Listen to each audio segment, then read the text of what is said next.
I've been a private jet pilot for 15 years, ask me anything. I have been a professional private jet pilot for roughly 15 years. I hold an ATP, Airline Transport Pilot, license, and type ratings in the CE 500, Citation 500 series, CE 525, Citation CJ series, and the EMB 550, Embraer Legacy 500 Praetor 600. I also fly the Pilatus PC-12NGX, which is a single-engine turboprop. The largest jet I currently fly has a range of 4,000 nm and can carry around 9 passengers. The purchase price was $23 This aircraft can make the West Coast to Hawaii, and NY to London nonstop. I have spent time in the sales office selling what we call charters, one-time jet rental flights, as a full-time charter line captain, and now chief pilot and DIR of flight operations for a private flight department. I have flown a fair number of high-profile people, as well as lesser-known but wealthier individuals. 4000 nanometers. What is that? A jet for ants. I like this, I might steal it and use it as my next simulator training event. What's the craziest thing that has happened on a private flight? A lot of people assume the back of a private jet is a place of debauchery. Honestly, 99.9% of the time it is boring. The occasional person will try to light a cig, and I have found a small vial of what I assume was cocaine, or an A-list athlete will party too hard in Vegas and throw up. Because you fly at high altitudes, are you concerned with the radiation effects accumulating over your career? Thanks in advance. Yes. I never used to be, but a few superficial skin cancer removals later and it's become a concern. Why do private jets fly much higher than commercial airliners? You mentioned this in few of your answers and I was wondering why is that. The higher you fly, the less fuel you burn, so the goal is to get these as high as possible. Since we are significantly lighter than airliners, we have better thrust-to-weight ratios which allow us to get higher. Then we need to carry less fuel for the same route amongst other benefits such as weather, turbulence, direct routing etc. Really it just comes down to the fact we are lighter such that engines can be sized enough to provide the proper thrust. On a 737 to get to 45,000 with a full load of fuel and passengers, the engines would have to be the size of the fuselage. Did I have a conversation with you in a bar in Mallorca in 2018? Uh-oh. Do you think JFK Jr. and Kobe Bryant's pilot were disoriented and caused the death spiral? 100%. I happen to live about 10 minutes away from where Kobe went in, and I am based at an airport nearby and know the area extremely well. It was unfortunately avoidable. The helicopter also was very old and had next to none of the amazing equipment we have today. If I were to fly that same route, I have a graphical display of every single hill on my PFD regardless of how foggy it is. Why did you choose for this specific profession over other pilot jobs? Which pros and cons did you weigh? To me, private jets are more like the Ferraris of the sky and commercial airliners are a bit more like a bus. That isn't meant to knock the airline guys, I was just attracted to the sleekness of these jets. I also liked the thought that I will get to explore new destinations based upon the whims of the owners as opposed to visiting the same large commercial airports on a weekly basis. Is there a website to get a flight on a private jet that would otherwise fly empty, e.g. the client only wanted a one-way flight or jet is going to another country to get serviced? As far as I know, there isn't a good single source of info. Unfortunately, it's a very fractured model with many small operators and they may post empty legs on their individual websites, but it doesn't necessarily feed to a central site. You may be best suited to find what local operators live in your area and see if they post them on their website. Sounds like an app that needs made. Tahani Al-Jamil. I got to King Charles's coronation by splitting an Uber with my good friend Adele. Ever seen anything up there you couldn't explain? Yes. Most things end up having an explanation, such as we realize it's a weather balloon as we get closer. Once I saw something metallic that I can't really explain, but it also didn't do anything particularly crazy such as change directions quickly that made me jump to the UAP assumption. Well, normally nothing is above us. We fly higher than any airliner and this object looked a good bit above us. But I asked ATC if any weather balloons were in the area and they said no, heck, it could have been a Chinese spy balloon since apparently we didn't know those were a thing. It appeared to be moving in a constant direction and at a high rate of speed. But speed is difficult to determine relative to yourself at altitude without some reference. Do you have a normal voice and an intercom voice? Absolutely. I do. Have a different voice. Who's the most famous person you flew? I should probably show some discretion here and not directly name names, but I have flown a former president, someone who played Batman, and a list couple with many children that have since divorced, a well-known country band that has recently split, and some various Oscar winners and nominees.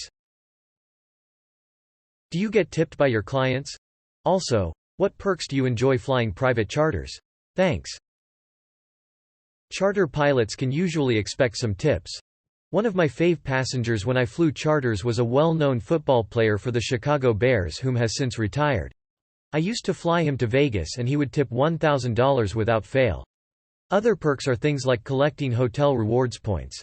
I stay at Marriott properties and built up enough status and points that all of my personal vacations are free. The same is true for rental cars. Not to mention when a passenger goes to a cool destination. I am there enjoying it as we typically stay nearby in case they want to go home early. So if they are in Iceland for a week, so am I, and they are paying for everything. Envy your job, just awesome. Can you or have you ever changed a flight destination mid-flight? I guess I'm asking. Have you done requests to go elsewhere mid-flight? Yes, it comes up. I once was flying someone from Seattle to NY and as we got close to Chicago he remembered his favorite steakhouse was there and asked if we could stop. Otherwise we change destinations mid-flight based upon weather at the destination most often. Outback.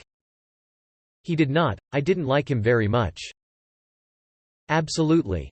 Some amazingly kind and humble people, and some I would prefer to never see again. Have you ever done a barrel roll? Many times, though not in the jets. I have flown some aerobatic aircraft for fun. I did once have a chief pilot boss that barrel rolled a small jet I was riding in, a Falcon 10. It was a pretty docile event and we had no passenger on board. How much do you make? A pilot at my level can expect $250,000 $350,000 based upon a few factors such as home base, schedule, etc. Do you notice more awareness around the carbon footprint resulting from these flights? Does this already affect your work in any way? E.g., is it a topic of discussion between stakeholders whether formal or informal? Good question. The discussions are occurring now. There are some options we explore such as buying carbon offsets. We also tend to buy newer aircraft as the efficiency has improved immensely. The difference in carbon footprint for a 1990s G3 vs a new aircraft on the same leg is astronomical. At the end of the day, the ability to fly private is important for many of these people, and they realize it employs so many people from the aircraft manufacturers to insurance agents to the guys that fuel the jets that they want to find good solutions as opposed to quitting and flying commercially. Ever had any attempted entrance to that club which reside at approximately 5,280 feet, 6,000 feet, if we're using nautical measurements? Yes. I can only recall once that I know of, and they were very subtle about it, but I happened to turn around and she was sitting on his lap and I quickly turned around. What's the cheapest way to fly in a private jet? The jet is sold by the hour, not by the seat. So if you find a cheaper single-engine turboprop or a light jet and find enough friends to fill each seat and split the costs, then you're going to be at about as low cost as you can get. Something like Phoenix to Vegas in a 7-seat jet for a night and back may cost $7,500. Split that 7 ways. Some companies will also try and sell empty legs at a discount. Say they have a jet in LA that has to get to Vegas for its next flight. They may try and sell that flight dirt cheap as they have to move it regardless. What's the most impressive atmospheric phenomenon you have ever seen while flying? St. Elmo's fire. I still remember the first time I saw it. It was as if my windshield had turned into one of those plasma globe balls that were big in the 90s. Can you tell if people leave their cell phones or other electronics on? No, and there is absolutely no interference. I think that was a concern when they first came out. That then just turned into a practice for distraction. I know I don't want to be on a flight next to someone yapping on the phone. Not that they would get reception at 35,000 ft anyway. What's been the most fun aircraft to fly, or maybe airport to visit? The Pilatus PC-12 is the most fun passenger aircraft I have flown. It's a single-engine turboprop but is just fun to fly. You can make it do what you want and don't have to baby it. Otherwise I have been lucky enough to fly some cool aerobatic aircraft such as a Stearman and a Decathlon. How much security is in place with respect to, say, smuggling contraband is there for private jets like yours as compared to airports and/or other ports of entry? Internationally, when we land we immediately get inspected, which can include dogs, or a look through the baggage and all the nooks and crannies of the aircraft. CBP is no joke and do a pretty good job when it comes to aviation. I have known a few airline pilots who married flight attendants. Yes, but every time you leave in the morning she will look at you and give you a half smile and a boobia. Private jets have such a wide basis that to lump them all together skews the numbers. Most of the accidents in private jets come from the older rich guys who buy themselves a single pilot certified jet and go learn to fly it. In all honesty, they shouldn't be flying, but no one along the way can stop them, or they'll just pay another guy to help them out. On the flip side, a large corporate flight department or large charter company can have a safety culture that is on par with the top airlines. For the most part it's a different career path, but some private jet operators don't treat their pilots well and they make the jump to airline. At the same time, I work with two former regional airline pilots that just hated the terminal experience, unruly passengers, and being a number on a seniority roster. I always had a passion for aviation. My grandfather flew in World War II. When I was around 13 I begged my parents for a flight lesson. There is no age limit to taking a lesson, and it became a tool for them to make me get good grades. I went to an aviation university in Florida and finished the rest of my licenses. Beneficial skills can include being level-headed. I know that sounds vague, but the person that jumps and panics or gets hot-headed at the drop of a hat does not do well in an environment where training consists of nothing but emergency after emergency. Other important skills are the thirst to continue to learn. No pilot has ever done training and learning or should ever assume they are above the need to. Generally less simply due to the fact we can fly higher. Airlines might be getting beat up at 35,000 and 38,000 ft and we are smooth at 45,000, featuring very little weather ever reaches that high with the exception of a massive thunderstorm, and even then it's so rare it's easy to fly around. Clear air turbulence can be at all altitudes but seems to diminish that high. We experience most of our turbulence on the climb out and arrival portions where we now line up with the airliners. You're about 100x more likely to get struck by lightning, and about 50x more likely to die from a bee sting than to die in a plane crash. I like the challenging ones, which are places like Aspen. There are some cool airports right on the water that are also fun, such as St. Martin, or Albert Whited in St. Petersburg, Florida. It depends upon how much time you spend each week on it. Let's say you take one lesson a week at an hour each time, vs 2 hours each day. You need at least 40 hours for your private license, and most people require a little more. Figure another 20 to 40 on ground school. To get to the point you are hireable, you may end up having something like 750 hours and all of your licenses in order. The costs can be into the six figures when it's all said and done, but many people try to offset by instructing. Also, the GI Bill can pay for the majority of your flight training if you were ever in the military. There are also aviation colleges with various scholarships and financial aid as well as student loans. I would imagine I would rip the wings off the aircraft and compressor stall the engines. Also, it would spill the cocktails, leading to a catastrophic no-tip situation. Pilot here, engines go vroom vroom, picks nose. Only once have I found a small vial left behind. Otherwise on some flights I knew to keep my eyes forward. A mechanic once left a torque wrench under my rudder pedals. Other things like leaking brake fluid or a bald tire will require some action. Nope, not flying today. Most often is weather-related, or some kind of self-limiting issue like I am sick. Yes, when I owned my own small airplane I did. It was very rewarding and I am so happy that it exists and is so well supported. At a previous charter company I flew for, the owner was former military, and we did a few veterans airlift flights for medical treatments, and that too was fantastic. My favorite flight was actually for a dog rescue, and I was able to load 30 dogs into an aircraft and fly them from a kill shelter to an adoption center 800 miles away.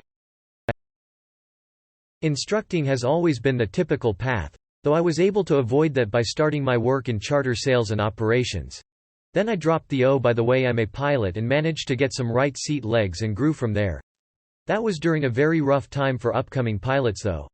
These days, you are in a fantastic position to quickly find whatever flying job you want. Every single charter and fractional operator is in need of pilots. I would suggest to try and fly complex twins as much as you can, and ask anyone at your airport with a turboprop or lightjet if they ever need a co-pilot to give you a shot, even if the first few flights are unpaid. We keep a watchful eye and scan everything. We also have frequent radio communications and frequency changes every time we pass into a new sector. Outside of that, we might take turns to eat, use the lav, check emails, take care of some paperwork, or listen to a podcast. Airline pilots are getting some massive raises right now. It used to be such that the starting pay in the airlines was crap and you had to sweat it out for 15 years to match what a good corporate pilot might make. These days it's moved in the other direction, and the private operators are going to need to play catch up. You might see a high-time Gulfstream pilot these days making $350,000 per year. But Delta can easily pass $400,000 per year now.